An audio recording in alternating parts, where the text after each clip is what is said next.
Airgun Talk of Big Daddy. I am Chuck the Island Sniper down here in beautiful downtown Key West, Florida. Today we're going to be talking about the Diana Chaser. The Diana Chaser is a CO2 pistol. It is the little brother to this fine little piece of equipment here, the Diana Storm Rider. There'll be another episode with that. Just check, I'll link the links together and we can talk about this. Diana has a pretty decent line of guns, and right now we're going to talk about the Diana Chaser Pistol CO2 version. So, sit back, relax, hold on, I'll tell you what I like about it and what I don't like about it.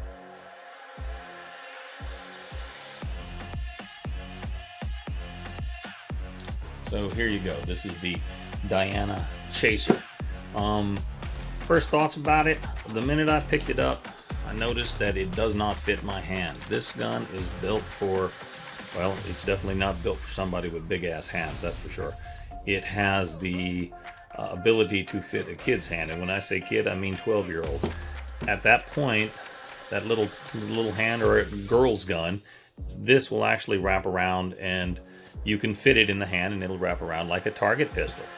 This is not a gun that I would use for hunting small game. This is a CO2 powered air gun. The CO2 cartridge in here, they say it'll get about 50 shots on there. Today I was using the Barracuda Hunter Extremes running 18 grains on here.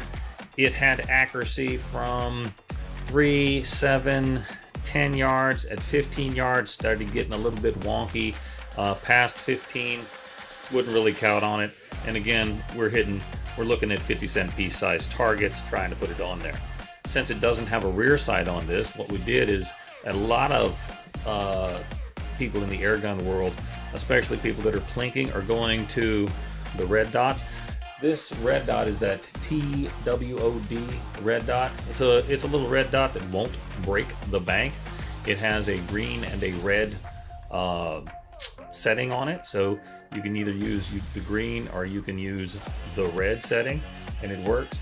The Diana Storm Chaser runs somewhere about 90 bucks. So if you get in the ballpark of $80 to $90, you're doing pretty damn decent. Again, it's a CO2 powered air pistol. I'll have to show you some of the other stuff that goes with that. On the front part of this, how would you load it up? You put your CO2 cartridge into the main cartridge canister right here. That goes in. Take the old one out. Just knock it out real quick. There's your old one. So put it back in. You screw that down tight. Presto changeo. She works. The back side of this is a unique, I don't know, it's a storage facility. This also has the ability to become a short barrel rifle stock. You can put your rifle stock setting. That's one of the alternative things you can put in there. You can carry an extra CO2 cartridge while you're out on your little plinking adventure or your backyard fun. It's bolt action. The bolt works thusly. It's pretty dang easy to work, and then presto changeo, there's nothing in here. That's what you're going to get. It's a nice two-stage trigger. You have a safety mechanism right here. Safety on. If the trigger doesn't work, safety off, then you can pull the trigger back. You have a loading tray that's right in here. This is also takes the cylinders that fit into the Diana Storm Rider. So that would be a good point for what I like about this. One of my no-goes for this is that front sight. There is nothing I like about this front sight, and I've seen it on a lot of Diana guns. I guess that's their go-to front sight. There's nothing really good about it. It's really hard to pick up. It's not very accurate. I usually paint mine with some nail polish so I can pick it up easier if I leave it on there. So that's what we did. I mean, we knew the sight was crap anyway, so we went with the cheapest red dot that we could find. For this red dot, we have the accessory point up here. You can either turn it on and it's red, So we'll turn that on and we'll see if we can get a good view of the red in there. And you can turn it up. I think we see it right in there somewhere. There it is. There's your red dot. We can change it over to the green dot and it sits right in there. Presto changeo, where the dot is where you're supposed to be able to hit the target. It's a good accessory, especially in the world of pesting, up close type stuff. I've seen a lot more people use these to get in the general vicinity of hitting their target. I mean, it's a red dot, so close range stuff probably works out pretty good for you. For that longer range things, anything past 10 yards, 15 yards, 20 yards, 25 yards, the red dot is just not that good for that kind of shooting. In the realm of accuracy, when we're talking about accuracy, pistols are never as accurate as rifles are. The main reason for that is, well, we've got 8 inches of barrel on a pistol, where we'll have, 12, 24, shit, 30 inches of barrel on a rifle. That in and of itself makes it closer to your target, which makes you more accurate.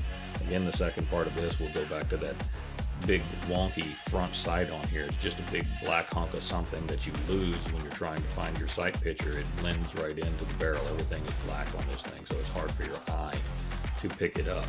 But what I would use this for, I don't really say I'd use it for pesting, because I don't think it has the penetrative power needed to shoot pests at any distance, especially 10 yards. It was having trouble going through the paper target. If you're out in the backyard shooting cans or plinking, great gun. This is a wonderful gun for sitting out back and just, practicing your front sight, rear sight, hold control, or what the heck ever, and then follow through. With the red dot on there, the red dot makes bad shooters a whole lot better because they don't have to go through the whole aiming. Once you zero in your red dot and it's on point to the specific distance that you're shooting, it's pretty easy to start hitting your target and start, tapping and rapping and making things have holes in them. Put a nice big hole in your target and keep rolling it down range. That's what you want to do. So that's where it goes with that. And again, when we're talking about the red dots make bad shooters into damn good shooters because they're not practicing that front sight, rear sight, hold control, breath control, trigger control, follow through portion of it. They're just putting the dot on the target and pulling the trigger. So there are some advantages of having the red dot. I haven't used them enough in the pesting world to see how accurate they can be and what distance they are, and especially the TWOD red dot on here. Right now, it's worked all day for me, and these are just my first thoughts. So, there's what we got so far. We got Diana Storm Chaser, 7-yard pistol. 7, 10, 15 really sucks. So we're going to start in here.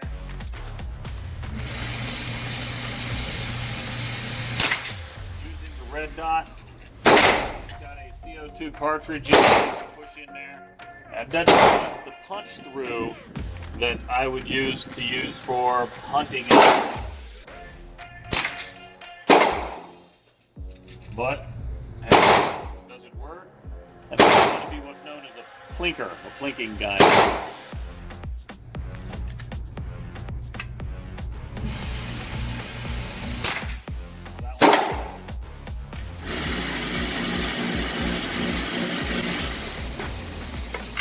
So we got 2, 3 there, and we got 1 flyer. So there's your 10-yard shot, or your 7-yard shot, I'm sorry.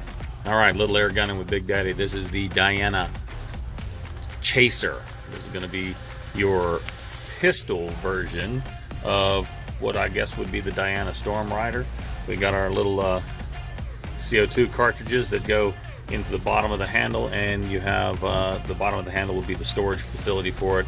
The top part of the frame is going to be where you actually put the cartridge in there. For a cartridge gun, I wouldn't use this thing for, I don't know, hunting small game.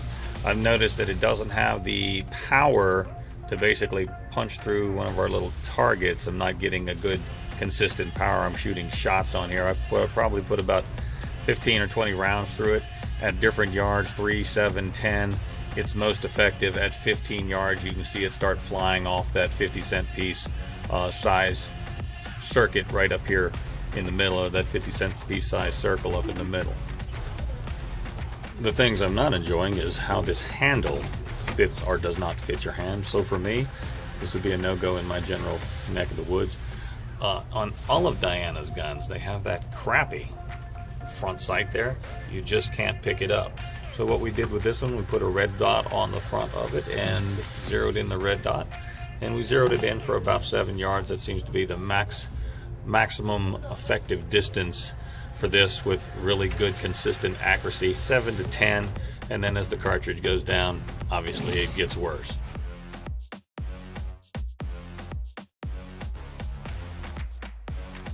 All right, so what we're going to do is we're going to do a little soap test and see how far this little Diana Storm Chaser impacts and goes through the soap. So we'll see what kind of penetrative power that it has.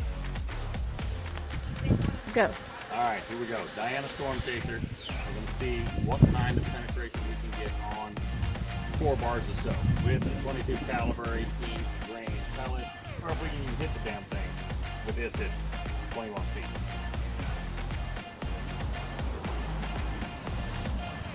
Are you ready?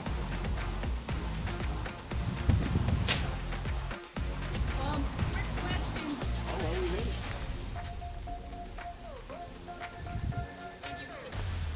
Yeah?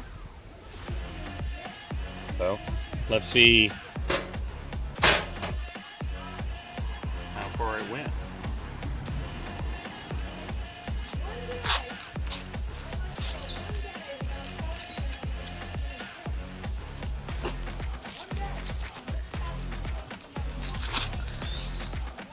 All right.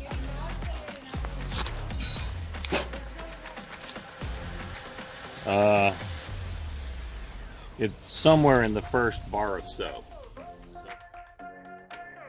All right, so we got the soap test. It did not go through our first bar of soap, but it went in to our first bar of soap. You can see it in there. I'm gonna cut it out and see what she looks like. So it penetrated a lot further than I initially thought it would. We're going to see if we can take a look at what that round looks like here.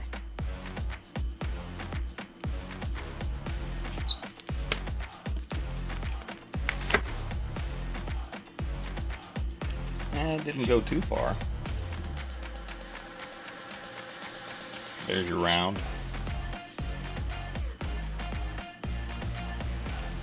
Didn't even, I guess about a 1/4 inch. And just went in right through the middle of it. Again, it doesn't have the penetrative power that I would use for anything other than plinking. Definitely don't know that I would use it for testing. Just at 7 yards and 1 feet. Hell, I think we might be able to use that pellet again. So, maybe a 1/4 inch penetration. The pellet didn't deform.